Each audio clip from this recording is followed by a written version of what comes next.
Bonjour à toutes et à tous et heureux de vous retrouver ce samedi 25 mars 2023 sur le plateau télé du congrès du CMGF, du congrès de la médecine générale. Et nous recevons, dans une période tout à fait particulière, exceptionnelle, pourrait-on dire, nous recevons avec beaucoup de plaisir Thomas Fattom. Vous êtes le directeur général de la CNAM, de la Caisse nationale d'assurance maladie. Alors d'abord, l'ambiance ce matin. D'abord bonjour et merci, très heureux d'échanger avec vous. Écoutez, une ambiance d'échange. Évidemment, c'est beaucoup de médecins généralistes passionnés, engagés, et un échange pour moi aussi extrêmement utile.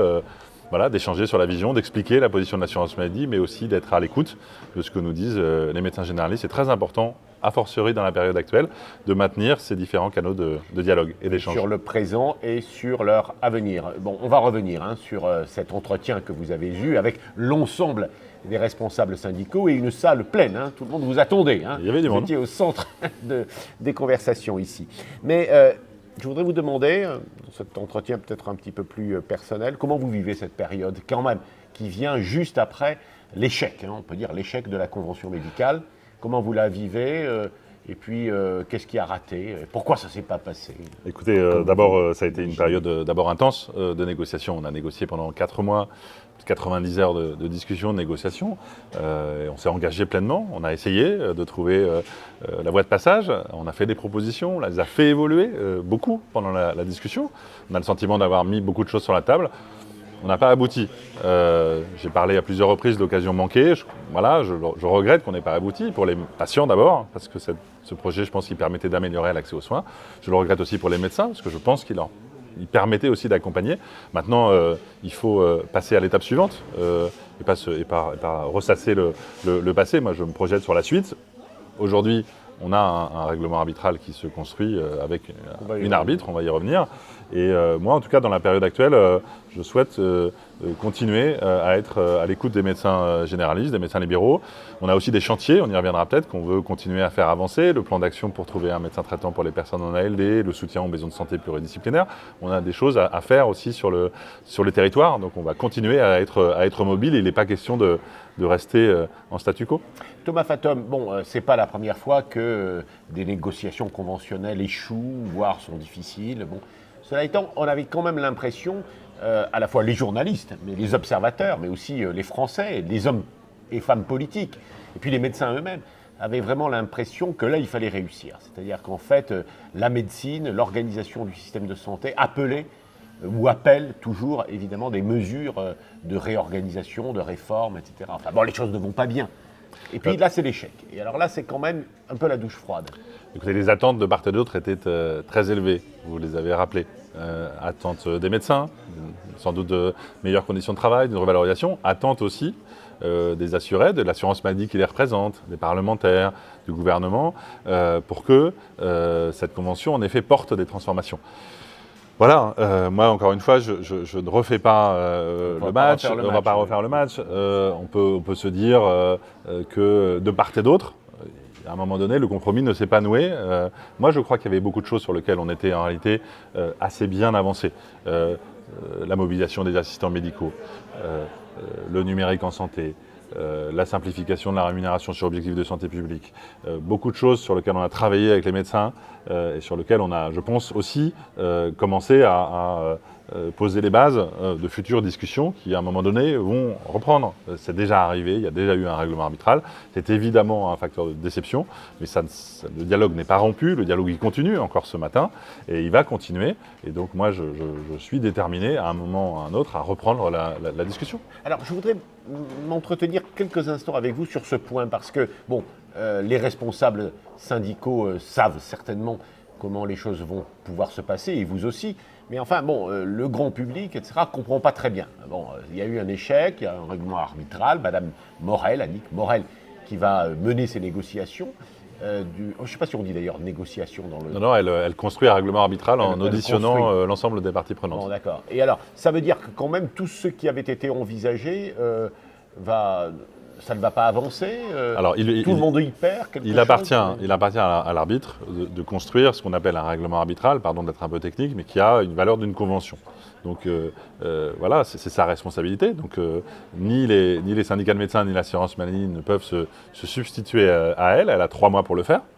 Et donc, voilà, d'ici 3 mois, ou un peu moins maintenant, puisqu'elle a déjà commencé à travailler, on aura un règlement arbitral.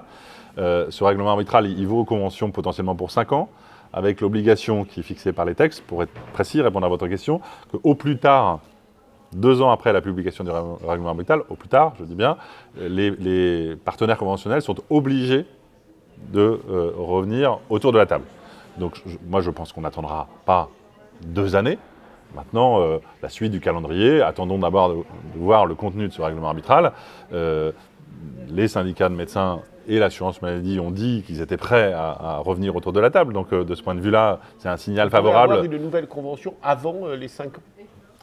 Oui, on pourrait avoir, c'est ce qui s'est passé lors du précédent règlement arbitral. Le règlement arbitral par Bertrand Fragonard en 2011, et puis ensuite une nouvelle convention 1 an après. Donc c'est déjà arrivé. Donc tout n'est pas nécessairement gelé définitivement. Non, tout n'est pas gelé. Et il n'y a pas de raison que tout soit gelé, parce que, encore une fois, les parties prenantes ont fait part de leur intention de réouvrir à un moment donné la négociation, ce qui est pour moi un élément positif.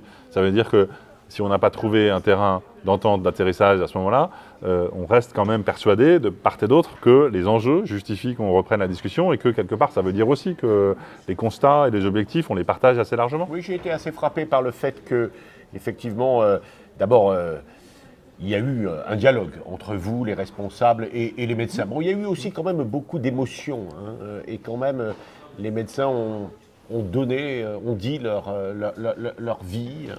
Et je l'ai dit pendant la séance de ce matin, le malaise d'une partie de la profession, on l'entend. Mais personne ne va dire qu'il n'existe pas, et surtout pas du côté de l'assurance maladie. Donc pourquoi ?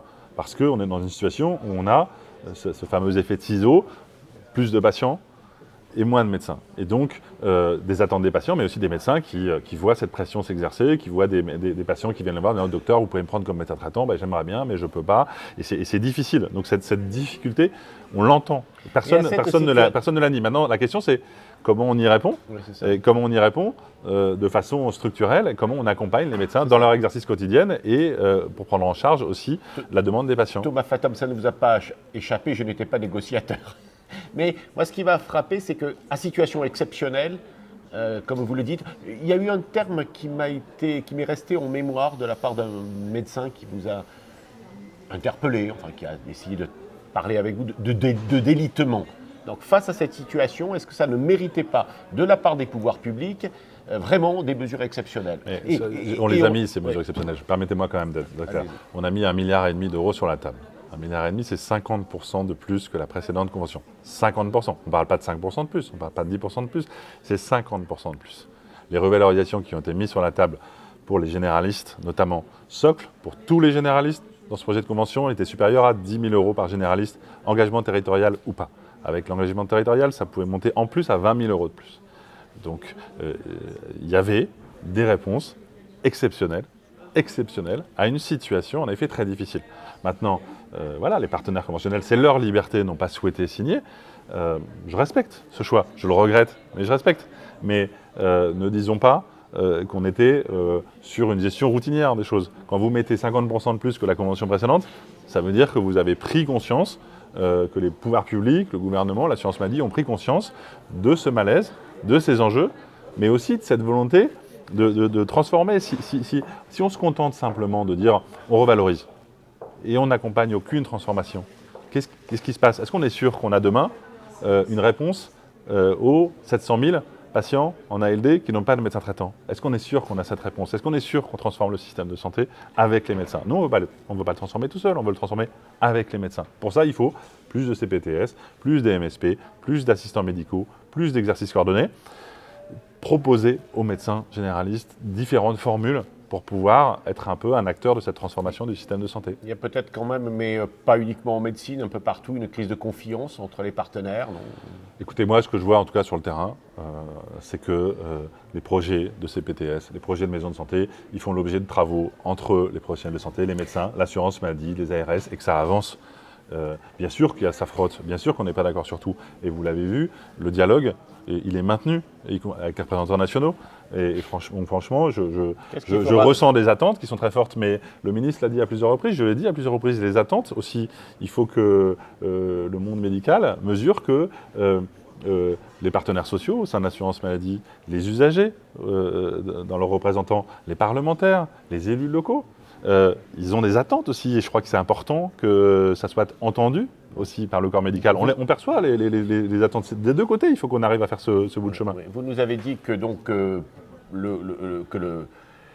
les négociations vont reprendre. Donc qu'est-ce qui fera que demain, là, ça va marcher alors que ça n'a pas marché maintenant? Ça, c'est une bonne question. Moi, de mon côté, dans les prochaines semaines, je vais continuer à aller à la rencontre des médecins généralistes, des médecins spécialistes, des médecins libéraux, pour les écouter, comprendre, expliquer nos positions aussi, et voilà, continuer à enrichir. On va réfléchir, je l'ai dit lors de la séance de ce matin, si chacun se remet dans une prochaine négociation en ayant strictement les mêmes propositions et les mêmes positions, il n'est pas certain qu'on aboutisse. En tout cas, et donc moi, ma responsabilité en tant que directeur général de l'assurance maladie, c'est d'utiliser les semaines qui viennent pour écouter, réfléchir, regarder, entendre ce que me disent les médecins, expliquer aussi la position, expliquer les attentes qui, encore une fois, ne sont pas juste d'une institution assurance maladie et du négociateur que je suis. Ça dépasse ça. Je pense que c'est important que tout le monde l'entende.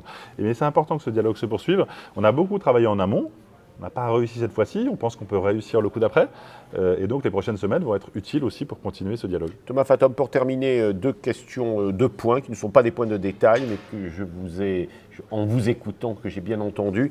Vous avez dit, pour terminer notre entretien, la télémédecine, je fais peut-être une synthèse un peu rapide, c'est subsidiaire, vous avez dit. Et par ailleurs, on vous avait été interrogé sur la question par un médecin sur rééquilibrer la médecine générale et la médecine spécialisée. Oui, on revient sur ces deux points et puis on termine. Aujourd'hui, la téléconsultation, c'est 4%. C'est 4% des consultations de médecine générale. Donc ça m'autorise à dire que c'est subsidiaire. Et autant, je pense que cette téléconsultation, elle doit trouver sa place, parce que ça répond aussi à un besoin, autant ça doit trouver une place dans une organisation régulée, efficace, au service du parcours de soins. C'est la raison pour laquelle l'assurance maladie, dans le rapport annuel que vous connaissez bien, chargé produit, a proposé au gouvernement et au Parlement qu'il y ait un cahier des charges des plateformes de téléconsultation qui soit construit. Le gouvernement et le Parlement ont repris cette proposition, puisque c'est dans la loi de financement pour 2023, l'article 53 de la loi de financement pour être précis. Et ce cahier des charges, il est en train de se construire avec les services du ministère, l'ensemble des parties prenantes et l'assurance maladie. Donc il faut un cadre de régulation de la téléconsultation, mais je crois que c'est assez logique de se dire qu'elle reste subsidiaire par rapport à une consultation physique, une relation avec le médecin traitant organisée. Voilà. Et sur le rapport médecine générale. Et sur le rapport médecine générale, médecine spécialisée, je l'ai dit au syndicat de médecins, généralistes comme spécialistes. Il est évident qu'on a besoin des deux. On a besoin d'un parcours de soins organisé avec des médecins traitants et de la médecine spécialisée de deuxième recours. C'est la raison pour laquelle on a beaucoup soutenu dans ce projet de convention les équipes de soins spécialisées. Donc vraiment là-dessus, on est assez clair sur le fait qu'on a besoin de médecins traitants et de médecine de deuxième recours. Après, j'assume aussi notre souhait à l'assurance maladie, mais d'ailleurs en lien avec le mandat qui m'a été confié, de rééquilibrer les rémunérations et de favoriser des rémunérations au bénéfice des médecins généralistes et aussi des autres spécialités cliniques, principalement les pédiatres et les psychiatres, parce qu'aujourd'hui, ils sont plutôt en bas de l'échelle des revenus de l'ensemble des médecins libéraux. Et donc, l'engagement qui va se maintenir, c'est en effet de favoriser une forme de rééquilibrage et d'un soutien plus massif vers les médecins généralistes. Merci Thomas Fathomme d'être venu sur le plateau télé du CMG France 2023. Nous avons été heureux de vous rencontrer. Merci à tous et à toutes.